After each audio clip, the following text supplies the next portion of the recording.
Welcome to Homemade. Hello welcome to homemade. ഞാൻ രമ്യ സുർജിത്ത്. കഴിഞ്ഞ ദിവസം ഞാൻ അപ്ലോഡ് ചെയ്തിരുന്ന ഒരു എഗ് റൈസിൻ്റെ വീഡിയോ എല്ലാവരും കണ്ടു കാണുമെന്ന് പ്രതീക്ഷിക്കുന്നു. എല്ലാവരും ട്രൈ ചെയ്ത് നോക്കണം. ഇന്ന് വെജിറ്റേറിയൻസിനും കൂടെ കഴിക്കാൻ പറ്റുന്ന, അതായത് മുട്ട ഉപയോഗിക്കാത്തവർക്കും കൂടെ ഉണ്ടാക്കി കഴിക്കാൻ പറ്റുന്ന നല്ല ഈസി ആയിട്ടുള്ള ഒരു പൊട്ടറ്റോ റൈസിൻ്റെ റെസിപ്പിയാണ് കാണിച്ചു തരാൻ പോകുന്നത്. ഇതിനും ഒരു കറിയും വേണ്ട, സാലഡോ പിക്കിളോ ഒന്നും ഇല്ലാതെ തന്നെ നമുക്ക് കഴിക്കുകയും ചെയ്യാം. പെട്ടെന്ന് തന്നെ നമുക്ക് തട്ടിക്കൂട്ടി എടുക്കുകയും ചെയ്യാം. അപ്പോൾ ഈ റൈസ് എങ്ങനെ ഉണ്ടാക്കുന്നത് നമുക്ക് കണ്ടിട്ട് വരാം. അതിന് മുന്നേ നിങ്ങൾ ആദ്യമായിട്ടാണ് എൻ്റെ വീഡിയോ കാണുന്നതെങ്കിൽ സബ്സ്ക്രൈബ് ചെയ്യാൻ മറക്കരുത്. തൊട്ടടുത്തുള്ള ബെൽ ബട്ടൺ കൂടെ ക്ലിക്ക് ചെയ്യുക. അപ്പോൾ വരുന്ന ഓൾ എന്നുള്ള ഓപ്ഷൻ തന്നെ ക്ലിക്ക് ചെയ്യണം. എന്നാൽ മാത്രമേ ഞാനിടുന്ന വീഡിയോസിൻ്റെ നോട്ടിഫിക്കേഷനൊക്കെ നിങ്ങൾക്ക് കൃത്യമായിട്ട് കിട്ടുകയുള്ളൂ.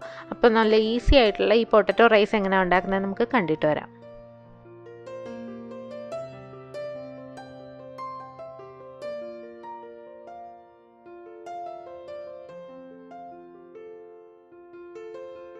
ഇതിനായിട്ട് ഞാൻ ആദ്യം ബസ്മതി റൈസ് ഒരു 1/4 കപ്പ് വെള്ളത്തിൽ കുതിർത്ത് വെച്ചിരുന്നു. അരമണിക്കൂറോളം കുതിർത്ത് വെച്ചിരുന്നു. അത് നമുക്കൊന്ന് വേവിച്ചെടുക്കാനായിട്ട് കുറച്ച് കൂടുതൽ വെള്ളം തിളപ്പിക്കാൻ വെച്ചിട്ടുണ്ട്. അതിനകത്തേക്ക് കുറച്ച് ഉപ്പും 1 സ്പൂൺ എണ്ണയും കൂടെ ചേർത്ത് കൊടുത്തിട്ടുണ്ട്. ഇനി ഈ വെള്ളം തിളച്ച് തുടങ്ങുമ്പോഴേക്കും അതിനകത്തേക്ക് കുതിർത്ത് വെച്ചിരിക്കുന്ന അരി ചേർത്ത് നമുക്ക് തിളപ്പിച്ചെടുക്കാം. അപ്പോൾ ബസ്മതി റൈസാണ് ഇതിന് ഏറ്റവും ബെസ്റ്റ്. അതല്ലാന്നുണ്ടെങ്കിൽ സാധാരണ നമ്മൾ വീട്ടിൽ വയ്ക്കുന്ന ചോറ് തന്നെ എടുത്ത് ഇതുപോലെ റൈസാക്കി എടുത്താൽ മതി. പൊട്ടറ്റോ ഇട്ട് മിക്സ് ചെയ്തെടുത്താൽ മതിയാവും. അപ്പോൾ ബസ്മതി റൈസാകുമ്പോൾ നന്നായിട്ട് വിട്ട് കിട്ടും. നല്ലൊരു ലുക്ക് ഉണ്ടാകും കഴിക്കുമ്പോൾ. പിള്ളേർക്കൊക്കെ നമുക്ക് ഇഷ്ടപ്പെടുന്ന ഒരു റൈസാണ് ബസ്മതി റൈസ്. അതുകൊണ്ടാണ് ഞാൻ അത് തന്നെ എടുത്തിരിക്കുന്നത്. ഒരു 5 തൊട്ട് 10 മിനിറ്റിനുള്ളിൽ റൈസ് വെന്ത് കിട്ടുകയും ചെയ്യും. അപ്പോഴേക്കും നമുക്കത് വെള്ളത്തിൽ നിന്ന് കോരി മാറ്റി വയ്ക്കാം. ഒന്ന് തണുക്കാനായിട്ട് മാറ്റി വയ്ക്കാം. തണുക്കുമ്പോഴേക്കും അതെല്ലാം നല്ല വിട്ട് കിട്ടും. ഇനി നമുക്കൊരു പാൻ ചൂടാക്കാൻ വയ്ക്കാം. അതിനകത്തേക്ക് ഒരു 3 ടേബിൾ സ്പൂൺ ഓയിൽ ഒഴിച്ചു കൊടുക്കാം. ഞാനിവിടെ സൺഫ്ലവർ ഓയിലാണ് എടുത്തിരിക്കുന്നത്. നിങ്ങൾക്ക് ഏത് എണ്ണ വേണമെങ്കിലും ഉപയോഗിക്കാം, കുഴപ്പമില്ല. അപ്പോൾ 3 സ്പൂണെങ്കിലും എണ്ണ ചേർത്ത് കൊടുക്കണം, എന്നാലേ പൊട്ടറ്റോയൊക്കെ ഫ്രൈ ചെയ്തെടുക്കാൻ പറ്റുള്ളൂ. അപ്പോൾ അത് എണ്ണ ചൂടാകുമ്പോൾ അതിനകത്തേക്ക് 1 സ്പൂൺ കടുക് നമുക്ക് ചേർത്ത് കൊടുക്കാം. കടുക് പൊട്ടി വരുമ്പോഴേക്കും അതിനകത്തേക്ക് 1/2 ടീസ്പൂൺ കുരുമുളക് അങ്ങനെ തന്നെ ചേർത്ത് കൊടുക്കുക. ഒരു 5-8 10 മതിയാവും. പിന്നെ നമുക്ക് ഇതിനകത്തേക്ക് ചേർക്കേണ്ടത് പെരിഞ്ജീരകമാണ്. അതും ഒരു 1/2 ടീസ്പൂൺ പെരിഞ്ജീരകം നമുക്ക് ഇതിനകത്തേക്ക് ചേർത്ത് കൊടുക്കാം. അപ്പം നല്ലൊരു ഫ്ലേവർ കിട്ടും റൈസിന്. പിന്നെ നമുക്ക് ഇതിനകത്തേക്ക് ചേർക്കേണ്ടത് സ്പൈസസ് ആണ്, മസാല. ഒരു 2 കഷ്ണം കറുവാപ്പട്ട, 2 ഏലക്ക, 3-4 ഗ്രാമ്പു, ഇത്രയും നമുക്ക് ഇതിനകത്തേക്ക് ചേർത്ത് കൊടുക്കാം. തക്കോലം വേണമെങ്കിൽ ഒരു തക്കോലം ചേർത്ത് കൊടുക്കാം. പിന്നെ ഒരു വറ്റൽമുളക്, അതായത് ഉണക്കമുളക്, അത് 3-4ആയിട്ട് മുറിച്ച് അതും കൂടെ നമുക്ക് ഇതിനകത്തേക്ക് ചേർത്ത് കൊടുക്കാം. പിന്നെ ആവശ്യത്തിന് കറിവേപ്പില കൂടെ ചേർത്ത് കൊടുക്കാം. കറിവേപ്പില അല്ലെങ്കിൽ മല്ലിയില ഉപയോഗിക്കാം. മല്ലിയില ആണെന്നുണ്ടെങ്കിൽ അത് അവസാനം ചേർക്കുന്നതായിരിക്കും നല്ലത്. കറിവേപ്പില ഇല്ലാത്തവർ ഉപയോഗിക്കണമെന്നില്ല.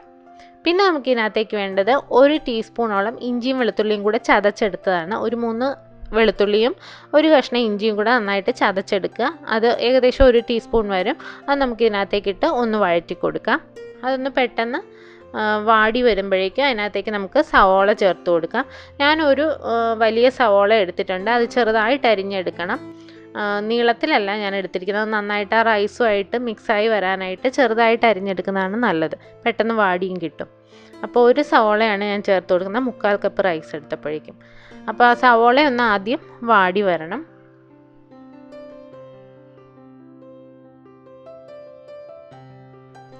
സവോള ഒന്ന് വാടി വരുന്ന സമയത്ത് നമുക്ക് ഇതിനകത്തേക്ക് ഉരുളക്കിഴങ്ങ് ചേർത്ത് കൊടുക്കാം.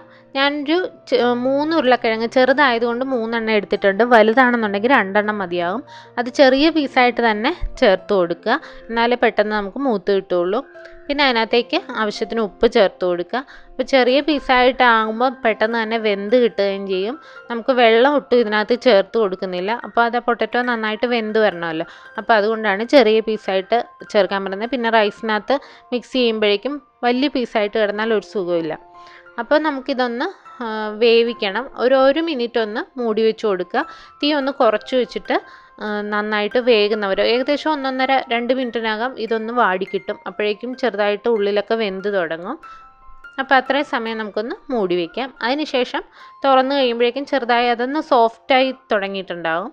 ഈ സമയത്ത് നമുക്ക് തുറന്ന് വെച്ചിട്ട് ഇതൊന്ന് ഫ്രൈ ചെയ്തെടുക്കണം. നന്നായിട്ടൊന്ന് പുറമൊക്കെ ഒന്ന് മുരിഞ്ഞ് വരുന്നവരെ ഒന്ന് ഫ്രൈ ചെയ്തെടുക്കുക.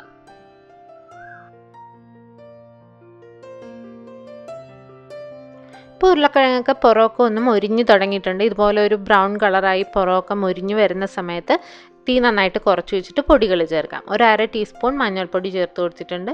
പിന്നെ എരിവിനനുസരിച്ചിട്ട് മുളക് പൊടി ചേർത്ത് കൊടുക്കുക. ഇതിനകത്ത് ഞാൻ പച്ചമുളകോ കുരുമുളക് പൊടിയോ ഒന്നും ചേർത്തിട്ടില്ല. ആദ്യം ഒരു 5-6 കുരുമുളക് ചേർത്തല്ലേ ഉള്ളൂ. അപ്പോൾ എരിവിന് ആവശ്യമായിട്ടുള്ള മുളക് പൊടി ചേർത്ത് കൊടുക്കുക. നല്ല എരിവ് വേണമെന്നുണ്ടെങ്കിൽ ഇതുപോലെ 2 ടീസ്പൂൺ ചേർക്കാം. ഞാനിവിടെ കാശ്മീരി മുളക് പൊടിയാണ് ചേർത്തിരിക്കുന്നത്. അതിന് അധികം എരിവ് ഉണ്ടാവില്ല. അതുകൊണ്ടാണ് ഞാൻ 2 ടീസ്പൂൺ ചേർത്തേക്കുന്നത്. പിന്നെ തീരെ കുറച്ച് മതി എന്നുണ്ടെങ്കിൽ അതനുസരിച്ച് മുളക് പൊടി കുറയ്ക്കുക. പിന്നെ ഒരു 3/4 ടീസ്പൂൺ ഗരം മസാല ചേർത്ത് കൊടുത്തിട്ടുണ്ട്. ഇനി നമുക്കിതൊന്ന് നന്നായിട്ടൊന്ന് മൂപ്പിച്ചെടുക്കണം. ആ പൊടിയൊക്കെ ഒന്ന് മൂത്ത് വരാൻ വേണ്ടി ഒരു മീഡിയം ഫ്ലെയിമിൽ വെച്ചിട്ട് ഒന്ന് ചൂടാക്കി എടുക്കുക. അപ്പോഴേക്കും ആ നമ്മളിട്ട മസാലയും മുളകും എല്ലാം ആ ഒരു ഉരുളക്കിഴങ്ങിൻ്റെ പീസിലേക്ക് നന്നായിട്ട് പിടിച്ചു കിട്ടും. ഇനി നമുക്കിതിനകത്തേക്ക് നമ്മൾ വേവിച്ച് വെച്ചിരിക്കുന്ന റൈസ് ചേർത്ത് കൊടുക്കാം. അതിന് ശേഷം നമ്മൾ തീ കൂട്ടി വെച്ചിട്ട് നന്നായിട്ട് മിക്സ് ചെയ്തെടുക്കണം. ഫ്രൈഡ് റൈസിന് നമ്മൾ തീ കൂട്ടി വെച്ച് നന്നായിട്ട് ആ റൈസ് ഫ്രൈ ചെയ്തെടുക്കുന്ന പോലെ ഒന്ന് നന്നായിട്ട് തീ കൂട്ടി വെച്ചിട്ട് മിക്സ് ചെയ്തെടുക്കുക. ഞാൻ എഗ് മസാല റൈസിന് പറഞ്ഞ പോലെ തന്നെ നോൺ സ്റ്റിക്ക് പാനാണ് ഇതിന് ഏറ്റവും നല്ലത്. എന്നാലാണ് നല്ല കറക്റ്റായിട്ട് നമുക്ക് അടിയിലൊന്നും പിടിക്കാതെ കിട്ടുന്നത്. അപ്പോൾ നമ്മൾ ഈ അരി വേവിച്ച സമയത്ത് ഉപ്പ് ചേർത്തിരുന്നു. അതുപോലെ തന്നെ ഉരുളക്കിഴങ്ങ് വേവിക്കാൻ നേരത്തും നമ്മൾ ഉപ്പ് ചേർത്തിട്ടുണ്ടായിരുന്നു. ഉരുളക്കിഴങ്ങും സവാളയും എല്ലാം കൂടെ വഴറ്റാൻ നേരത്ത് നമ്മൾ കുറച്ച് ഉപ്പ് ചേർത്തിട്ടുണ്ടായിരുന്നു. അപ്പോൾ ഇത് മിക്സ് ചെയ്തതിന് ശേഷം ഒന്ന് ഉപ്പ് നോക്കുക. ഉപ്പ് പോരെന്നുണ്ടെങ്കിൽ നമുക്ക് ആ സമയത്ത് ചേർത്ത് കൊടുക്കാം.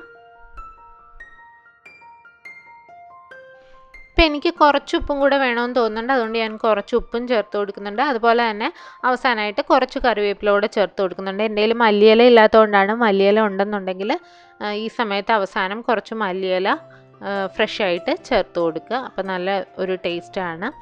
അതിന് ശേഷം നന്നായിട്ടൊന്ന് മിക്സ് ചെയ്ത് ചൂടാക്കി ഫ്രൈ ചെയ്തെടുക്കുക. അപ്പോഴേക്കും നമ്മുടെ റൈസ് മസാല എല്ലാം പിടിച്ച് നല്ല അടിപൊളിയായി കിട്ടും.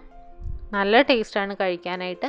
വേറെ ഒരു കറിയും വേണ്ട, സാലഡും വേണ്ട, പിക്കിളും വേണ്ട, ഒന്നും വേണ്ട. നല്ല ടേസ്റ്റി ആയിട്ട് നമുക്ക് പെട്ടെന്ന് തന്നെ കുട്ടികൾക്ക് വൈകിട്ടാണെങ്കിലും ഒക്കെ ഉണ്ടാക്കി കൊടുക്കാൻ പറ്റുന്നതാണ്. അപ്പോൾ എല്ലാവരും ട്രൈ ചെയ്ത് നോക്കുക. എല്ലാവർക്കും ഇഷ്ടപ്പെട്ടാൽ നമ്മുടെ ചാനൽ ലൈക്ക് ചെയ്യാനും സബ്സ്ക്രൈബ് ചെയ്യാനും കമൻറ്റ് ചെയ്യാനും ഷെയർ ചെയ്യാനും ഒന്നും മറക്കരുത്. പുതിയ പുതിയ വീഡിയോസുമായി നമുക്ക് വീണ്ടും കാണാം. Thank you.